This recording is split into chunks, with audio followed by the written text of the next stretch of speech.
Bonjour et bienvenue dans ce nouveau numéro de l'Essonne en auteur. Qui n'a en tête le triste sort de Madeleine Forestier, porte-plume de ces deux journalistes de maris successifs dans le chef-d'œuvre de Guy de Maupassant, Belle Amie à la fin du XIXe siècle. Cet exemple romanesque mais réaliste illustre la fermeture du monde journalistique aux femmes à cette même époque. Le dernier ouvrage de Bertrand Mathot, petite anthologie des premières femmes journalistes, paru aux éditions de L'Éveilleur, illustre précisément, à travers 20 portraits, la conquête, l'affirmation et l'épanouissement des femmes dans ce milieu professionnel de la Belle Époque aux années 40. C'est à la rédaction du Républicain, en Essonne, que nous avons décidé de poser nos caméras. Ce journal, fondé par Jean Bouvet, corbeillois résistant en 1944, est destiné à tous ceux qui n'ont jamais accepté la défaite et le régime de Vichy, est aujourd'hui le seul hebdomadaire imprimé du département.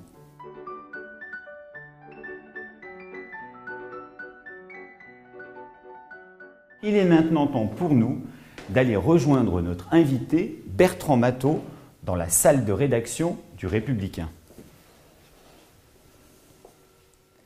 Bertrand Mathot, bonjour et bienvenue sur le plateau de l'Essonne en auteur.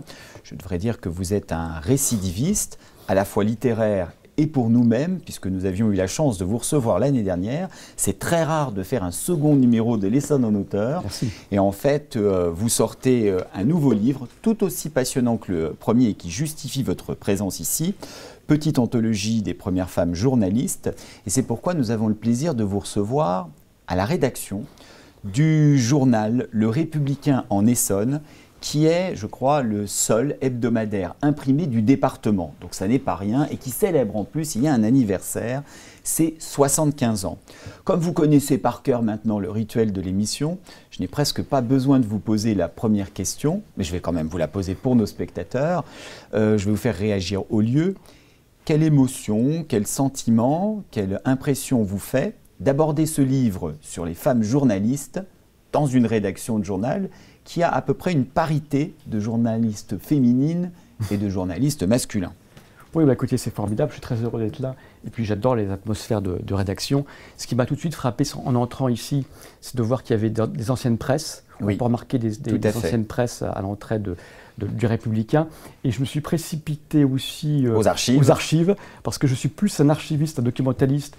Quand j'ai bossé dans le journalisme, j'étais plus documentaliste archiviste que sur le terrain. Et donc ça m'a bien fait plaisir qu'il y avait toutes les archives du Républicain, sans doute depuis 1945. C'est ça, exactement. Donc, après la Libération. Et puis aussi autre chose qui peut peut-être vous amuser, c'est que j'ai regardé les toilettes. J'ai vu, y a-t-il des toilettes pour hommes, bien sûr, y a-t-il des toilettes pour femmes? Bien. On va y revenir. D'accord, c'est un point important. Un point essentiel. Alors, la dernière fois que nous vous avions reçu, on vous avait reçu pour un livre tout à fait étonnant et passionnant, qui s'appelait Paris occulte. Un livre qui a eu un grand succès. D'ailleurs, je crois que vous recevez aujourd'hui même, en fin de journée, un prix pour ce livre. Est-ce que vous pouvez, enfin on va quand même en dire un mot, on est content d'avoir un auteur primé devant nous, ça veut dire qu'on a aussi eu du nez. Oui, quel prix avez-vous et puis quelle émotion ressentez-vous à l'idée de recevoir ce prix? Ben écoutez, oui, je suis très heureux parce que j'avais écrit un livre chez Parigramme qui s'appelait Paris occulte. Et je viens de recevoir un prix, c'est le Grand Prix de l'histoire de Paris. Voilà. Donc évidemment, je suis très heureux. Le prix global, le prix global, ce qui va me permettre ce qui va me permettre de désocculter l'occulte. On peut y arriver. On peut y arriver. D'accord. Et oui, alors, on peut dire quel est le rapport entre l'occultisme et peut-être ce livre sur les premières femmes journalistes. C'est qu'effectivement, il y avait beaucoup de journalistes ou d'écrivaines voyageuses, souvent étaient très superstitieuses. Et si le jour, ces femmes étaient à la recherche de scoops, étaient sur le terrain, la nuit, beaucoup, s'intéressaient à l'occultisme, c'est-à-dire s'intéresser au tarot, s'intéresser à l'astrologie. Ces femmes avaient souvent une double vie. Donc il y avait un petit lien thématique. Il y en a un autre sur lequel je vais vous interroger dans quelques instants. Mais d'abord, je voudrais résumer un petit peu ce qu'est votre livre. Donc ce livre, Première femme journaliste aux éditions de l'Éveilleur, on va dire anthologie, on va dire que c'est constitué d'une vingtaine de portraits, depuis à peu près la Belle Époque, la fin du 19e siècle jusqu'aux années 40. Et c'est toujours structuré de la même façon, c'est-à-dire qu'on a une sorte de rappel biographique de qui était la journaliste. C'est parfois utile. Si je me donne une note sur 20, puisque ça tombe bien, il y en a 20. Alors écoutez, je ne vais pas me donner une très bonne note puisque je n'en connaissais que 6 réellement. Je ne connaissais pas bien les autres, donc ça m'a... Tant mieux, tant mieux. C'était un bon score pour vous, 6 oui, sur 20. c'est très bien, tant mieux, tant mieux. Très bien, vous êtes un professeur bienveillant. 6 sur 20, donc vous faites un rappel un petit peu de quelle a été la vie et la carrière. Et ensuite, c'est illustré par des articles de ces femmes, articles très différents les uns des autres, et on va le voir au cours de cette émission, parfois extrêmement étonnants. Alors moi, l'autre point commun que j'ai trouvé avec votre livre sur l'occultisme, ce n'est pas que ces journalistes elles-mêmes fréquentaient les milieux occultes, mais c'est le spectre temporel. C'est-à-dire que c'était exactement le même spectre temporel, c'est-à-dire la fin du 19e siècle, et ça s'arrêtait à la fin du régime de Vichy, c'est-à-dire les années 40. Est-ce que c'est un hasard ou est-ce qu'en fait vous avez un tropisme sur cette période où, je ne sais pas, il correspond à, comment dirais-je, à des études que vous avez faites sur cette période? Non, ce n'est pas un tropisme. Effectivement, je me suis intéressé, où peut-on commencer quand on parle des femmes journalistes? Évidemment, alors, même ces femmes journalistes avaient des références culturelles très importantes. Pensez notamment à Madame de Staël, la duchesse, Madame de Sévigné. Madame de Sévigné, excusez-moi. Dans votre livre, il y en a une qui cite Madame de Sévigné comme son modèle en disant que c'était une chroniqueuse. Je n'avais jamais pensé avoir Madame de Sévigné comme journaliste. Je crois qu'elle aurait détesté l'idée. Absolument. Mais de fait. Comme chroniqueuse. Oui. Et puis sinon, il y a aussi George Sand, l'écrivaine George Sand, qui s'est intéressé au journalisme, qui a notamment fondé un journal qui a fondé plusieurs journaux, et notamment La Cause du Peuple, titre qui est devenu célèbre, qui a fait Flores, qui a fait fortune, et aussi une certaine Delphine de Girardin, qui était là une muse romantique et surtout l'épouse d'Émile de Girardin, un grand patron de presse. Mais on comprend le début, vous ne pouvez pas le faire remonter plus loin que ça, puisqu'il n'y avait pas de femmes journalistes avant. Mais ce qui m'intéressait, c'était les femmes journalistes dites professionnelles. Voilà, c'est ça. C'est-à-dire les femmes qui ne vivent que par leur plume. Et ce qui m'intéressait, c'est le début du professionnalisme des femmes journalistes, et qui remonte donc effectivement à la Belle Époque, où c'est toute fin du 19e. Toute fin du 19e siècle, qui correspond à l'âge d'or de la presse. D'accord. En même temps qu'il y a l'essor de la presse, les femmes rentrent professionnellement cette fois-ci dans le journalisme. Alors, si je comprends parfaitement la date de début, ça vous ne pouvez pas la changer, c'est comme ça. Pourquoi s'arrêter, comme dans le livre sur l'occultisme, en 40? Parce que finalement, il y a aussi toute une génération, on le verra à la fin de cette émission, extraordinaire de femmes journalistes, d'ailleurs plus fraîches dans la mémoire de nos spectateurs. Après, pourquoi vous êtes arrêté en 44, 45, au moment justement où le Républicain paraît d'ailleurs? Oui, je me suis intéressé effectivement aux pionnières du journalisme. Oui. Je me suis intéressé à 2 générations. En gros, la génération de la Belle Époque et la génération des années folles. Après 1940-1945, après la Seconde Guerre mondiale, on change. C'est une nouvelle génération de journalistes, hormis peut-être la Grande Colette. C'est plus la même séquence. C'est plus la même séquence. On passe dans un autre monde. C'est une autre culture, un autre monde. Et ces pionnières ont souvent été oubliées ou occultées. D'accord, décidément. Alors, je voulais vous demander si l'entrée des femmes dans le journalisme, elle n'a pas au début coïncidé avec 2 volontés. Déjà, l'entrée des femmes dans le milieu professionnel, parce que si elles gagnent donc leur vie en travaillant pour un journal, ça veut dire qu'elles sont maintenant employées à plein temps. c'est leur métier, elles ont un travail. Et déjà ça pose un problème à la société, qu'une femme travaille en dehors de chez elle. Et la deuxième chose, le fait qu'elle conquiert un bastion de la masculinité. Vous verrez qu'en introduction de cette émission, j'évoque quand même Bel-Ami de Maupassant, qui me semble être tout à fait pertinent, parce que c'est un petit peu le démontage des coulisses du journalisme dans ce temps-là. Et on peut dire que c'était un bastion machiste, misogyne, etc. Est-ce qu'on peut parler, au moment de l'entrée des femmes dans le milieu du journalisme, d'un acte militant? Absolument, totalement. Le milieu du journalisme, le journalisme en France, mais dans le monde, à l'époque, est un milieu hyper misogyne. Il n'y a pas plus misogyne que le monde du journalisme. Et c'est ça qui m'a intéressé. Pourquoi On le voit dès l'entrée de votre livre, parce que en fait, ça commence par un article d'Homme, c'est la seule fois qu'il aura voix au chapitre, qui dit « La femme doit-elle écrire dans les journaux ?» Bon, et qui est un article, je crois, de Maurice de Valette, si je ne dis pas de bêtises. Voilà, qui était un grand journaliste, ultra misogyne, et qui dit d'ailleurs dans son article, à la fin, il dit une plume, à propos d'une plume masculine et à propos d'une plume féminine, il dit une plume masculine, c'est de l'acier trempé, alors qu'une plume féminine, c'est une aquarelle. Oui. Voilà. Donc il est très condescendant, mais jusqu'à très tard, hein, même on peut dire dans l'entre-deux-guerres et jusqu'aux années 68, une femme qui écrit et une femme qui fait du journalisme est très mal vue. D'accord. Très mal vu. Très bien. Donc il y avait un acte militant, ces premières femmes à rentrer dans le... Oui, voilà. C'était même impossible. Au fond, c'est impossible. C'était ça l'idée, c'est que ces premières femmes journalistes ne sont pas du tout acceptées. C'est un blackout, c'est impossible. Et donc ces pionnières, ces premières vont pénétrer, mais par la force. Bien. Alors justement, j'allais vous demander quels étaient les principaux arguments misogynes, et il y en a, pourquoi est-ce que les femmes ne pourraient pas rentrer dans le journalisme. Et moi j'avais relevé une citation du même Maurice de Valette, il va en prendre pour son grade aujourd'hui. Voilà ce qu'il écrit. « Si les journaux d'aujourd'hui ne sont pas écrits, ou du moins en majorité par des plumes féministes, c'est donc que celle-ci marque une certaine infériorité. » Bon, donc il est vraiment condescendant, mais il y a plein d'arguments. Bon, là, on a un peu compris à travers la métaphore de la plume d'acier et de l'aquarelle. Est-ce que vous pouvez nous dire, moins métaphoriquement, quels sont les reproches misogynes, quelles sont les réserves qu'on aurait par rapport aux femmes journalistes ? De quoi les soupçonne-t-on? Oui, alors tout est son contraire. Tout est son contraire. Effectivement, j'avais voulu faire de manière rationnelle, comme une mathématique, faire tous les arguments pourquoi une femme ne peut pas écrire dans la presse, dans les journaux. Et il y a tout et son contraire. Alors évidemment, le premier argument, c'est qu'une femme ne fait pas d'études, n'a pas fait. Les femmes de l'époque, hein, les femmes de l'Ancien Régime et après les femmes de la Belle Époque, ne sont pas assez éduquées, n'ont pas fait d'études. Ce qui d'ailleurs, bien sûr, est ce qu'il faut, puisque certaines femmes ont fait des études.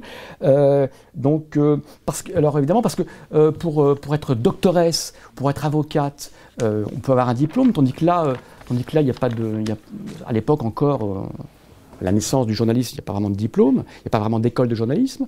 La femme serait trop émotive, serait trop sensible. Un argument important relevé, c'est que les femmes portent des robes. Ah, et en quoi ça gêne? Les femmes qui portent des robes ne peuvent pas prendre un stylo, puisqu'il n'y a pas de poche dans les robes. Ah oui, d'accord. Donc c'est impossible. Très vite, les femmes Le matériel qui est très lourd aussi, parfois. Alors évidemment, le matériel est très très lourd. Quand apparaîtra la photographie de reportage et tout. Alors, les femmes peuvent être des muses, mais c'est impossible qu'elles peuvent concevoir qu'elles peuvent être rationnelles, qu'elles peuvent être concevoir se concentrer. Et puis, tout est son contraire, j'ai dit, parce qu'évidemment, il y a le contraire, c'est que très vite, ces messieurs, n'est-ce pas, sont jaloux de ces femmes tout de même qui arrivent à rentrer, à percer. Et alors dit oui, mais parce que si elles percent, c'est parce qu'évidemment, c'est la femme du patron. Elles séduisent. C'est par leur beauté, c'est par leur grâce. Elles utilisent leur charme. Des moyens que les hommes n'ont pas. Voilà. Exactement. Alors, dans ces 20 portraits, justement, on va surtout s'intéresser maintenant à deux premiers portraits, parce que ce sont vraiment les deux figures de pionnières. Bon, la première d'entre elles, qui est un peu une référence pendant toute cette période pour ses épigones, qui s'appelle Séverine. Séverine, elle est le modèle parce que, comme vous l'avez dit, c'est la première à rentrer, à gagner sa vie uniquement en faisant du journalisme. Qu'est-ce qu'on peut dire de cette Séverine? Qu'est-ce qu'elle avait d'exceptionnel? Alors, Séverine est exceptionnelle parce que d'abord, au soir de sa vie, elle a écrit plus de 6000 articles, ce qui est fou. Et donc, c'est une femme qui a toujours écrit. Séverine, son nom de jeune fille, elle s'appelle Caroline Dreymy.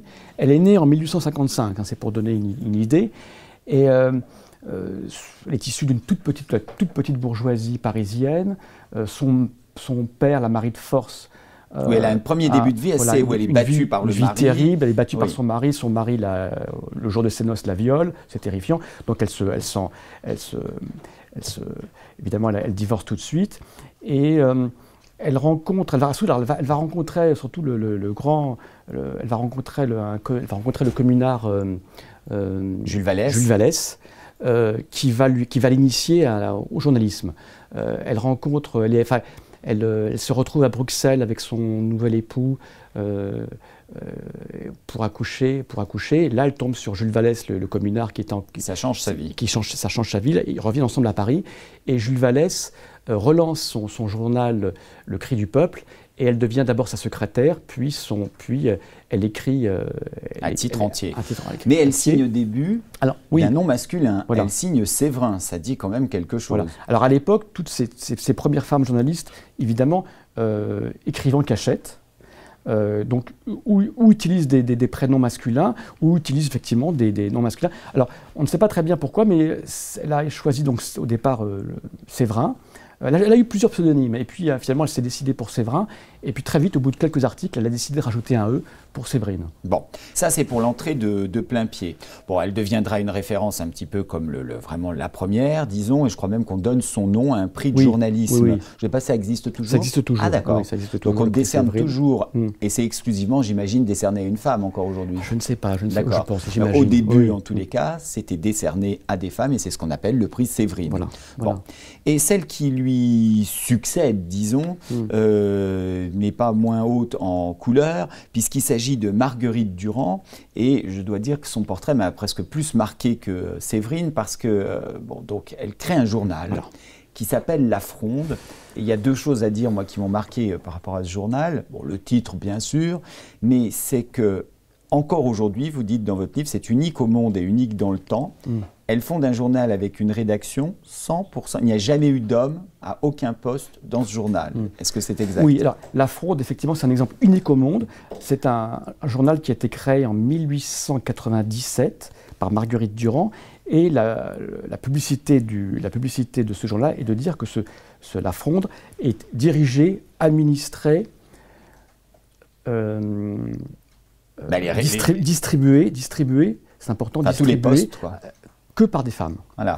Et donc ça ne s'est jamais reproduit. Ça ne s'est jamais reproduit, c'est unique au monde, dans l'histoire de la presse, à tel point qu'elle inaugure des rubriques inédites, notamment la rubrique sportive, car bien sûr aucune femme ne pouvait s'intéresser au sport. Elle va aussi inaugurer notamment Aller à la bourse, car une rubrique boursière, parce que bien sûr à l'époque la bourse est interdite aux femmes. Elle s'intéresse aussi elle fait rentrer, ça c'est fou, elle fait rentrer les femmes au Parlement, car bien sûr les femmes ne pouvaient pas rentrer au Sénat ou à la Chambre des députés. À se présenter, et du coup elles peuvent assister à des commissions, d'après ce que je me souviens. Voilà, elle va se battre. Alors idem aussi pour la fabrication d'un journal. Un journal n'était fabriqué que par des typographes hommes, bien sûr, le mot typographe femme n'existe pas. Et donc les syndicats, alors aussi bien la bourgeoisie donc de conservatrices que les syndicats de gauche ne veulent surtout pas qu'il y ait de femmes dans la presse. Et donc les syndicats typographes, imprimeurs refusent qu'il y ait des femmes. Alors, au départ, c'est aussi pour la bonne cause, parce qu'il y avait une loi qui interdisait aux femmes de travailler la nuit. Donc Marguerite et les journaux se font la nuit. Et les journaux se font la nuit. Et donc Marguerite Durand va aller contre les syndicats, va créer un syndicat féminin pour que les femmes puissent imprimer et avoir voix au chapitre d'un point de vue syndical, bien sûr, sans que ce soit un syndicat d'hommes, bien sûr. Voilà. Absolument. Alors oui, Marguerite Durand, la légende... surtout, elle crée La Fronde. Oui. Et ce qui est frappant, bon, vous direz ce que vous trouvez intéressant sur ce journal, mais ce qui va rester un modèle et même un organe de lancement de la carrière de plein de journalistes après, jusqu'à Colette. Quand on regarde votre livre, je ne vais pas dire un chiffre parce que je n'ai pas compté, mais sur les 20 portraits, on peut dire au moins que les 5, 6, 7 premiers, de près ou de loin, toutes les femmes journalistes dont vous parlez, elles sont passées par la fronde. Qu'est-ce qu'il avait d'extraordinaire, ce journal? Pourquoi est-ce qu'il était une telle référence? Est-ce que parce qu'il était unique? Est-ce que c'était par son contenu? Pourquoi est-ce qu'il était une telle référence? Oui, alors, la fronde est devenue, au cours de ces quelques années d'existence, une pépinière pour toutes les femmes, qui désiraient écrire. Alors pourquoi c'est un tel laboratoire, une telle pépinière? Parce que Marguerite Durand, d'ailleurs, en parle dans son journal, et ses consoeurs plus tard, c'est que on interdit aux femmes de la bourgeoisie de travailler. Une femme de la bourgeoisie qui travaille, c'est très très mal vu, c'est impossible. Évidemment. Donc, comment faire? Ces femmes se plaignent en disant on ne sait rien faire, et Marguerite Durand leur tend la main de manière assez formidable en disant voilà, écoutez, venez, c'est rue, c'est en bas de Montmartre, alors je ne sais plus d'ailleurs, rue Saint-Georges, excusez-moi, dans un magnifique hôtel particulier. Vers la Nouvelle-Athènes. Absolument, le quartier de la Nouvelle-Athènes, où elle installe dans un magnifique hôtel particulier. On voit, il y a au rez-de-chaussée, il y a un hall magnifique, il y a un salon de thé, à l'étage, il y a la salle de rédaction. Et donc, c'est un endroit où les femmes peuvent se sentir bien, sont très bien accueillies, et donc se sentent à l'aise pour pouvoir enfin exprimer leur talent. Et c'est pareil aussi pour beaucoup mais c'est pas seulement... Alors c'est ça où Marguerite Durand a joué un rôle social formidable, parce qu'elle s'intéresse aussi aux femmes de conditions plus modestes, en leur proposant justement un travail comme typographe, dans les imprimeries. Il y a une dimension sociale dans sa démarche, tout à fait. Absolument. Et puis évidemment, Marguerite Durand et ses consoeurs seront de tous les combats du féminisme. On retrouve le motif du militantisme. C'est aussi un organe de militantisme. Alors, une chose qui m'a frappé, c'est que ces femmes, elles étaient quand même, toutes ces femmes journalistes dont vous faites le portrait, elles étaient quand même très en avance sur la société pour deux choses. Et d'ailleurs, elles allaient contre un cliché qu'on a évoqué tout à l'heure. Beaucoup d'entre elles ont un niveau d'études qui, même aujourd'hui, reste un niveau d'études très élevé. Et j'étais même étonné qu'on puisse... pour que n'importe qui relirait aujourd'hui « Mémoire d'une jeune fille rangée » de Simone de Beauvoir, où je pensais aussi à Nathalie Sarraute, qui est un peu plus jeune quand même. Je me souviens que les deux parlaient de leur milieu social, et Simone de Beauvoir disait que son père, par exemple, tolérait très mal toutes les études qu'elle a faites, jusqu'à passer, alors la pire des agrégations pour lui, l'agrégation de philosophie, donc ça c'était horrible, et Nathalie Sarraute, bien qu'étant plus jeune que Simone de Beauvoir, un peu plus jeune, dit la même chose, que c'était assez extraordinaire. Or, beaucoup de vos journalistes ont un niveau d'études assez poussé, des agrégés, des licenciés en lettres, en plusieurs autres matières, ça c'est une première chose. Et alors, il y a une propension au divorce très tôt, alors c'était quand même très rare de divorcer dans ce temps-là. Donc elles sont déjà très en avance sur la société, ces femmes. C'est ça qui m'a passionné, ce sont les affranchis, ce sont des femmes rebelles. Effectivement, c'est souvent ces pionnières sont quand même... À part peut-être Séverine, sont issues quand même de la grande bourgeoisie. Voilà, il faut quand même le dire. Elles sont à la fois en lutte contre la bourgeoisie, mais provenant quand même de ce milieu-là. C'est un phénomène bourgeois, l'entrée des femmes dans le journalisme. Absolument. Et ce qui est formidable, c'est que elles font des études en cachette de leurs parents. C'est souvent le père. Elles sont souvent complices de leur mère, de leur maman. C'est le père, bien que souvent des hommes très tolérants, mais refusent à leurs filles de faire des études supérieures, donc elles font leurs études en cachette. Oui, parfois, c'est la mère. C'est intéressant, la mère. Le père est plutôt tolérant, il pousse sa fille. Et c'est plutôt la mère qui dit non, moi je n'ai jamais travaillé, donc je ne veux pas que ma fille travaille. On veut la reproduction d'un modèle. Voilà. Bien. Voilà. Alors, là, on vient d'évoquer 2 des pionnières. Il y en a d'autres. Bon, on ne peut pas rentrer dans tous les portraits. Il faut lire votre livre.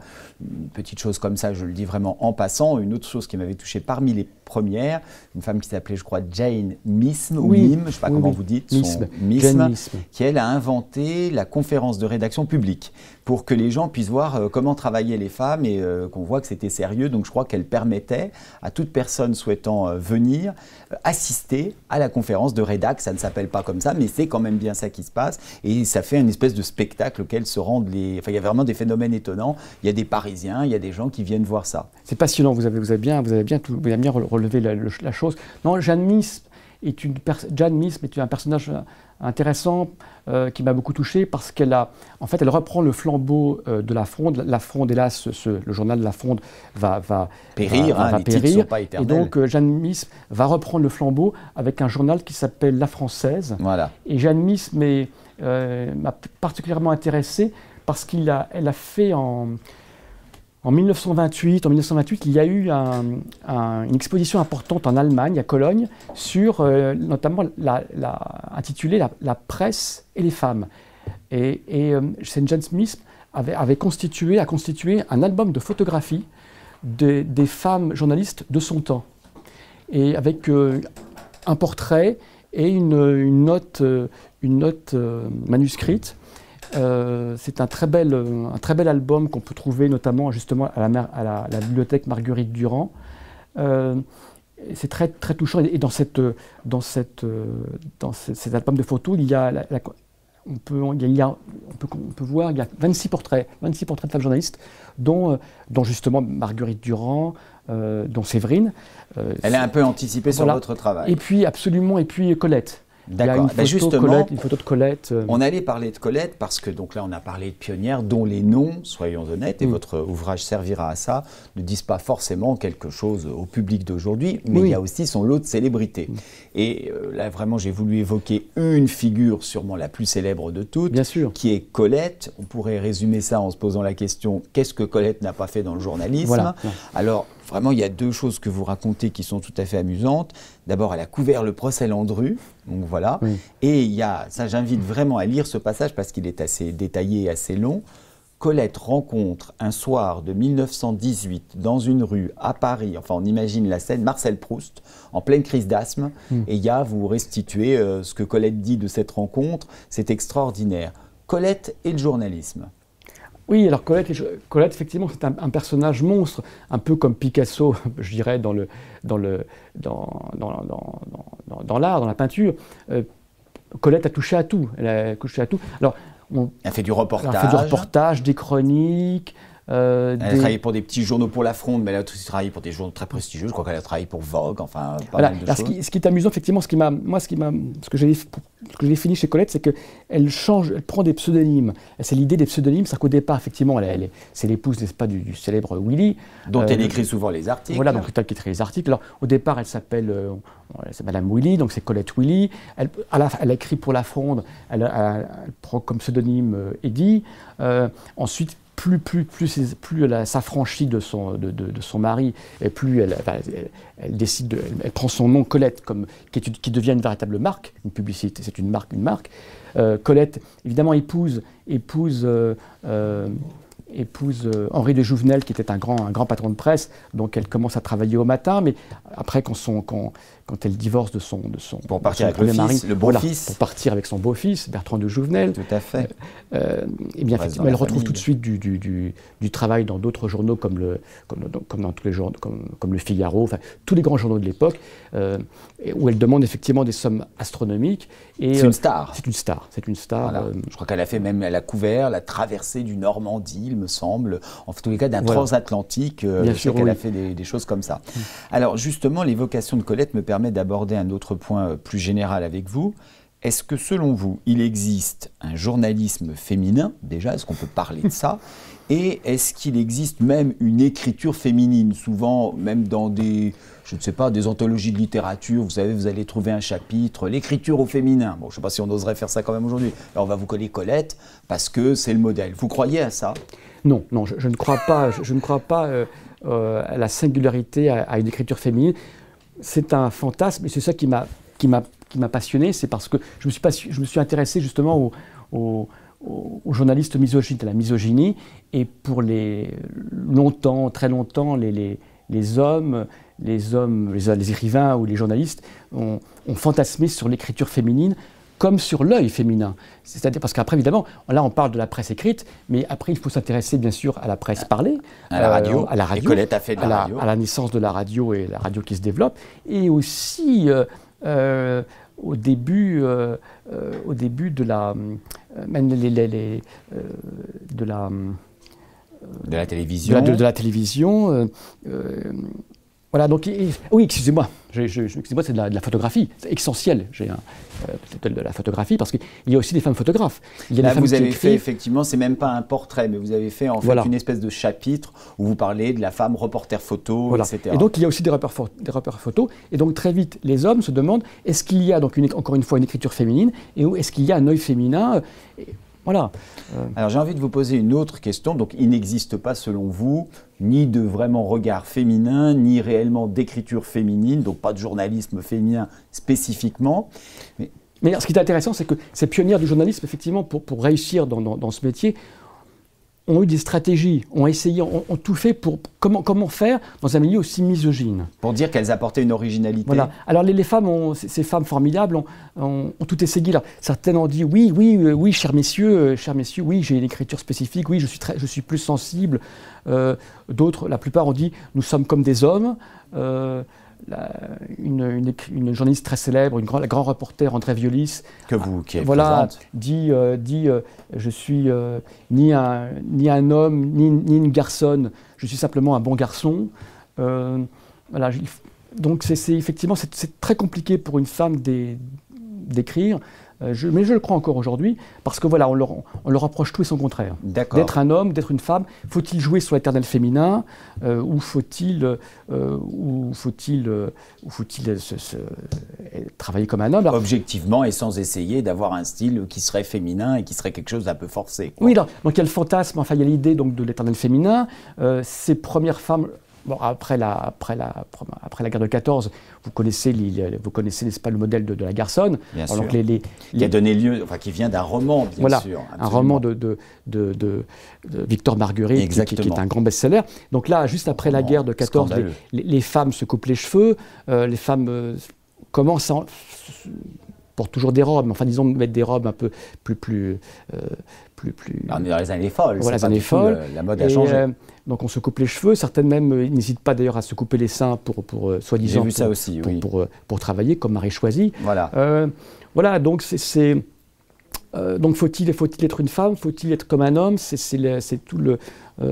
Mais vous n'y croyez pas. Vous ne croyez quand même pas à la spécificité de l'écriture féminine ou d'un journalisme féminin. En tout cas, ces femmes-là, en tout cas, ces pionnières, ont dû faire vraiment un parcours du combattant, ont dû utiliser toutes les méthodes possibles pour pouvoir percer.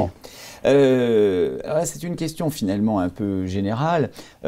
Souvent, ces femmes, là dont vous faites le portrait, Colette en est là encore sûrement le meilleur exemple, en tout cas la plus célèbre, sont aussi, alors on va le dire en féminisant le mot, des autrices ou des écrivaines. Et est-ce que vous pensez que le journalisme a pu nuire? Vous savez, Paul Morand disait souvent à ses épigones masculins, surtout pas de journalisme. Il pensait que lui n'a pas arrêté d'en faire, donc c'est assez amusant de donner un conseil alors qu'on le fait. Faites ce que je fais, faites ce que je dis, mais faites pas ce que je fais. Est-ce que vous croyez que le journalisme a pu nuire à des carrières littéraires? Eh bien, les deux, ces femmes journalistes ont apporté un témoignage là-dessus, on parlait là-dessus. Alors André Violis, la grande reporter, a dit notamment que souvent une grande romancière n'était pas forcément une bonne journaliste, une journaliste n'était pas forcément une grande romancière. Jean Paulhan, à propos de Colette, a dit, à propos de Colette, a dit Colette est une grande journaliste égarée dans le roman. C'est pas mal. Oui, tout est... là aussi, chaque parcours est différent. Mais c'est des questions qui n'ont pas vraiment de réponse. Mais disons que c'est quand même, le journalisme reste une école pour l'écriture, et toutes ces femmes journalistes dont je parle ont beaucoup écrit. D'abord, ont compulsé souvent dans un livre leurs articles, et ont écrit en parallèle des romans et des essais. Alors, on a vu les pionnières, on a vu les stars, et le troisième axe que j'ai décidé d'aborder avec vous, c'est celui que j'ai appelé les aventurières aventureuses. Bon, parce qu'alors, il y a Colette, mais il y en a d'autres qui sont tout aussi étonnantes. Et là, il y a vraiment deux destins qui m'ont frappé. Il y a d'une part Hélène Gosset, parce que, alors là, vous allez resituer qui c'est, parce que c'est moins inconnu. Elle, ce qui m'a frappé, ce sont deux choses. D'abord, ça a été une écrivaine voyageuse absolument extraordinaire. Elle n'avait pas froid aux yeux, elle traversait les continents comme nous on traverse la rue, à une époque où les transports n'étaient pas balisés comme aujourd'hui. Et surtout, elle a décroché un jour une interview. On va dire que c'est la première à avoir fait un coup, ce qu'on appelle un coup médiatique, une interview de Mussolini dans son palais de la présidence à Rome, que vous restituez d'ailleurs intégralement, ça vaut le coup. Qui était cette Hélène Gosset? Est-ce que vous êtes d'accord qu'elle était enfin extraordinaire? Oui, alors Hélène Gosset, c'est vraiment un personnage énigmatique, formidable, très peu connu, et qui en son temps était très célèbre. Elle a travaillé notamment pour Femmes de France et pour Vue, et effectivement, elle est connue parce c'était une femme qui était pourtant très à gauche, qui s'est passionnée notamment, qui est partie en Russie, dans la Russie des soviets, qui avait interrogé les hauts dignitaires soviétiques, russes. Les femmes aussi. Les femmes, notamment la première, ça c'est formidable, c'est la première ministre soviétique, qui avait écrit un livre... Alexandra Kollontai. Ah, bravo, absolument. Et qui a écrit un livre fabuleux, je recommande aux éditeurs d'ailleurs de le rééditer, qui a écrit un livre formidable sur l'amour libre. La camaraderie. C'est une diplomate. Voilà, c'est une grande diplomate, qui a très mal terminé évidemment après avec Staline, mais qui est une révolutionnaire et qui prônait l'amour camarade et l'amour libre. C'est le début de la révolution sexuelle. Formidable. Et donc, Hélène Gosset l'avait interviewée. Et donc, encore une fois, c'est une femme qui était très à gauche. D'ailleurs, elle sera résistante, son fils sera résistant. Mais en 1931, pour plusieurs journaux en même temps, notamment Vue, qui était un journal de photographie formidable, et aussi donc, pour Femmes de France, elle a réussi à interviewer Mussolini, qui est le dictateur, effectivement, sans doute l'homme le plus misogyne de la planète. Et en même temps, un des hommes les plus en vue. Oui, bien sûr. Mais quand même, surtout l'homme le plus misogyne qui soit. Tout à fait. Et surtout pour une femme qui tout de même libérait, une femme plutôt à gauche, qu'est-ce que je dis plutôt à gauche, très à gauche. Et donc un choc des titans, quoi. Voilà, c'est un peu le choc des titans. Alors, elle a réussi à, bien sûr, aller à Rome. Elle rentre dans le palais du Duce. Et ce qui est amusant, c'est que dans cet article, c'est qu'il y a une forme de manipulation, une forme de séduction. Et Hélène Gosset lui pose la question, qu'est-ce que vous pensez d'une femme qui travaille. Qu'est-ce que vous pensez des femmes? Et Mussolini ne peut pas s'empêcher de répondre, les femmes à la maison. À la maison, oui, tout à fait. Les femmes à la maison, donc tout est dit. Et alors, Hélène Gosset parle de sa mâchoire carrée, de ses yeux bruns très pénétrants. Elle décrit vraiment, d'ailleurs, elle décrit comme un travelling parce qu'elle raconte qu'elle le voit de loin. Les salons qu'elle traverse, elle voit qu'il l'attend debout derrière son bureau. Enfin, il y a toute une mise en scène même dans son article. On s'y croit, nous-mêmes, nous traversons les pièces. Puis après, il y a l'interview elle-même. Mais elle dit quand même, si j'ai bonne mémoire, que Mussolini tolère que les femmes travaillent si elles sont seules, si elles n'ont personne dans la vie. Elle ne dit pas quelque chose comme ça? Si, effectivement. Voilà. Le fascisme se veut social, donc la femme doit être à la maison. Mais si effectivement, la femme est très malheureuse quand elle travaille, mais effectivement, si elle est veuve ou si elle ne trouve pas de mari, eh bien disons que le régime fasciste peut lui trouver un travail. Même s'il n'est pas favorable dans l'absolu. Mussolini dit effectivement les femmes peuvent travailler, mais alors au champ, mais pas à l'usine. Hein, elle ferait des mauvaises rencontres. Voilà. Ou alors les femmes peuvent travailler. Alors, il donne un exemple peuvent travailler comme secrétaire pour l'aviation, parce qu'évidemment le Duce s'intéresse déjà, bien sûr, au réarmement. Donc, les femmes peuvent travailler un peu dans l'armée, mais dans des rôles sociaux. Ce qui est amusant aussi, justement, à propos de ce dictateur, c'est que nos femmes, ces femmes journalistes aussi se posent des questions, veulent qu'on se pose la question, est-ce que les femmes peuvent être soldats? Et effectivement, les hommes misogynes, et puis évidemment après ils disent, non, parce que pourquoi une femme ne peut pas écrire dans les journaux? Parce que nous, les hommes, il y a le prix du sang, le prix des guerres. C'est les hommes qui font la guerre. Donc c'est pour ça que vous n'avez pas le droit d'écrire, parce que c'est nous parce que nous payons le prix du sang. Alors les femmes disent, très bien, à ce moment-là, soyons soldats, autorisez-nous à être soldats. Ça, c'est intéressant. Voilà. Et alors, un peu dans ces traces, il y a un peu son double, son pendant, parce qu'elle présente beaucoup de caractéristiques communes, peut-être sauf les idées politiques. Une femme déjà au nom romanesque, ce n'est pas son vrai nom bien sûr, qui s'appelle Titaïna, qui est un physique de femme fatale. On regardera la photo que vous avez mise dans votre livre en robe longue, puis elle prend une pose extraordinaire. Et donc elle aussi, elle va beaucoup voyager. Elle aussi, elle va décrocher quelques coups, puisqu'elle va non seulement interviewer Mustapha Kemal, bon, ça n'est déjà pas mal, que pas non plus un modèle de tolérance par rapport aux femmes, mais elle va avoir à Berlin même, là, une interview avec Hitler, que vous retranscrivez, je pense, intégralement, hein, elle est complète, je l'ai lue. Et écoutez, je n'avais jamais envisagé Hitler d'un point de vue intimiste, parce que quand on voit Hitler dans des archives aujourd'hui, il est toujours en train de s'adresser à des foules, mais il n'y a pas d'interview filmée à ma connaissance d'Hitler comme je suis en train de vous interviewer, c'est-à-dire vraiment en solo. Et là, quand on lit l'article, enfin jamais Hitler, entre guillemets, ne m'a paru aussi proche. Jamais je ne me suis senti aussi mal à l'aise, en fait. Même quand on lit, ça vous met mal à l'aise. Oui, on le ressent. Ah, tout à fait. Et puis alors, vraiment, il faut lire, surtout il y a des photos qui accompagnent ça, il faut lire ce que dit Hitler, parce que là, vraiment, si on n'est pas convaincu, on voit à la fois le menteur, le manipulateur qu'il est. Par exemple, je veux lire une chose qu'il lui dit à un moment donné, parce qu'elle lui pose quand même quelques bonnes questions. Oui. Elle lui dit, voilà, est-ce que, par exemple...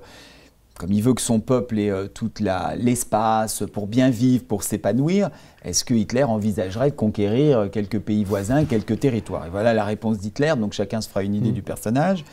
Et donc, c'est incontestable, puisque l'article est publié immédiatement après avoir été... immédiatement après l'interview, et Hitler n'a jamais protesté en disant que c'était faux. Alors voilà ce qu'il dit, je crois que ça date de 1936, si j'ai bonne mémoire. Voilà, 26 janvier 1936. Et voilà ce qu'Hitler dit. Quel homme d'État aujourd'hui pourrait viser une conquête territoriale par le moyen d'une guerre? Il a l'air sympathique. Faut-il faire tuer 2 millions d'hommes? Bon, il en a tué beaucoup plus.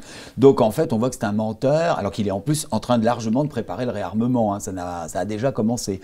Donc on voit qu'il est tout à fait manipulateur face à cette femme. Titania, aventurière, aventureuse. Oui, alors Titaïna, effectivement, c'était une star à l'époque, qui avait le physique déjà. Physiquement, qui était très belle, qui s'appelait en fait Elisabeth Sauvy, qui est la sœur du démographe Alfred Sauvy, et qui a traversé le monde entier, du nord au sud, de l'est à l'ouest, et qui se mettait souvent en scène. Elle obtient donc ce scoop en interviewant Hitler, mais effectivement, elle était quand même séduite par le nazisme, elle était séduite par le fascisme. Oui. On voit bien dans cette interview, elle est ambiguë. Vous le dites d'ailleurs, voilà. Elle est complaisante. C'était un article complaisant. Alors elle interviewe Hitler, c'était au moment des Jeux Olympiques de 1936. Titaïna l'interview quand même aussi sur les femmes, ce que pense Hitler des femmes.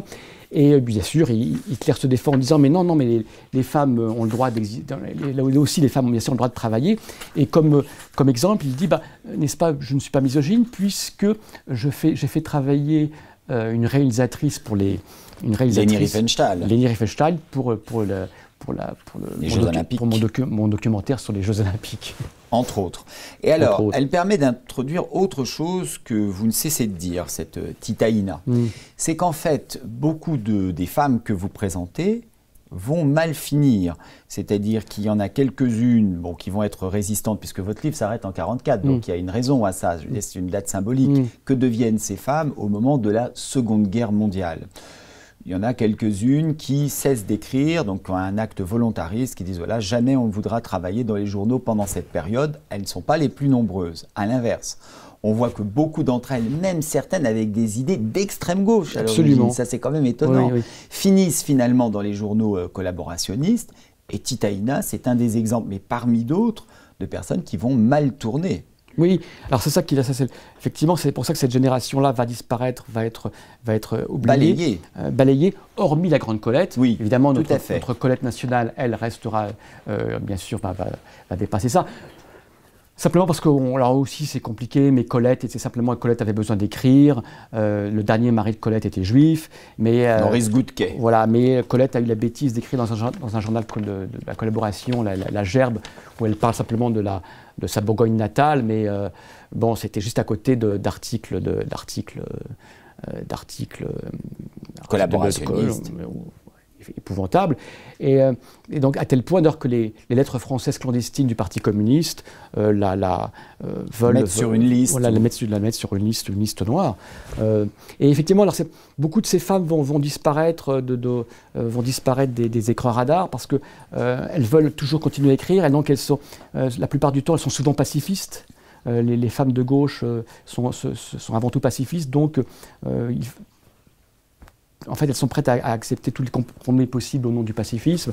Elles ne voient pas les choses. Donc, hormis quelques grandes journalistes résistantes comme André Violis, la plupart qui écrivaient...